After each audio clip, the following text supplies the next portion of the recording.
télé, c'était les chats. Y a qu'une télé, c'était les chats. Chalut! J'étais certain que ça arriverait un jour. Eh bien, c'est fait. Quoi? Qu'est-ce qui est fait? Ils ont mis la rue à sens unique. Et maintenant, il faut faire le tour du bloc pour arriver au studio. Ah, je vous jure. Et alors, qu'est-ce que ça change? Vous imaginez le slalom que je vais devoir me payer pour aller à la poissonnerie? On a beau être moderne, quand les choses changent, ça flanque un coup de vieux. Mais si ça vous ennuie tellement, je passerai le prendre, moi, votre poisson. Pour les non-motorisés, il n'y a pas de changement. À Pâtes, on passe partout. Bonne fête les rétroviseurs. Une page de publicité.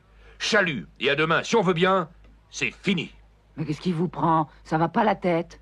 Si on change le sens des rues, je vois pas pourquoi j'aurais pas le droit de changer le sens de mon émission et d'abréger quand j'en ai envie. Ne vous laissez pas aller, gros chat. Courage!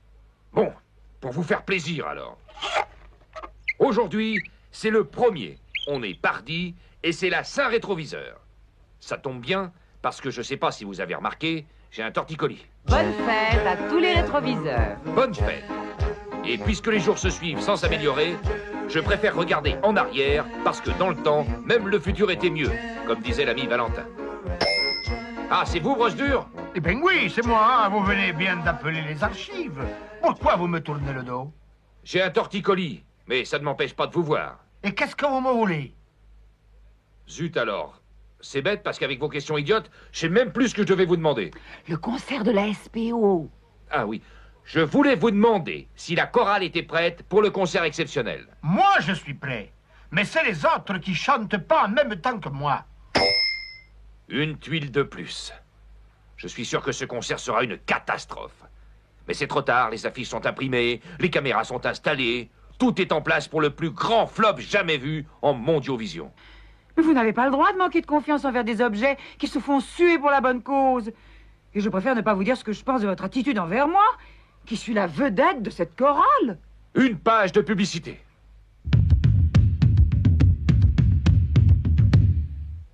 Les yeux vous brûlent, mouchoir en papier nul. Revenez, pub.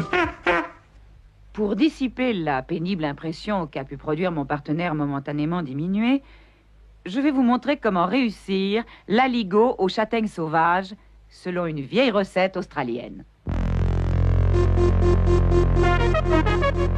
Vous mettez les châtaignes épluchées dans une casserole, puis vos morceaux de fromage coupés en petits dés. Mais où sont passées les châtaignes? Tiens, une châtaigne par terre. Ah non, Gisèle, ça suffit, hein? C'est la dernière fois que je vous utilise pour faire la cuisine. J'ai mal au cœur, j'ai pas faim. Allons, un petit effort. C'est un plat très léger, très facile à réaliser. Je crois que je vais être malade. Non, essayez de vous retenir. C'est de votre faute. Vous me gavez comme une oie. J'ai envie de vomir. Oh, quelle horreur! Eh bien, en raison de la mauvaise volonté d'une certaine catégorie de personnel, vous ne saurez donc pas comment on fait l'aligot aux châtaignes sauvages, selon une vieille recette australienne. La série noire continue. C'est Grouchat qui a raison. Il y a des jours où il vaut mieux rester au lit. Chalut, à demain si on veut bien. Il y a bien 36 sortes de chats. Des petits, des gros, des angoras. Chat de gouttière et chat siamois. Il y a qu'une télé, c'était les chats. Tu vois, quel métier bizarre. Aujourd'hui, rien ne marchait. J'ai cru qu'on allait à la catastrophe. Eh bien, je viens de recevoir les sondages. Un triomphe. Combien? 80% d'écoute et 100% d'indice de satisfaction. À quoi ça tient, tu crois? Ils sont contents de voir que leur héros favori n'est pas à l'abri des petits malheurs quotidiens.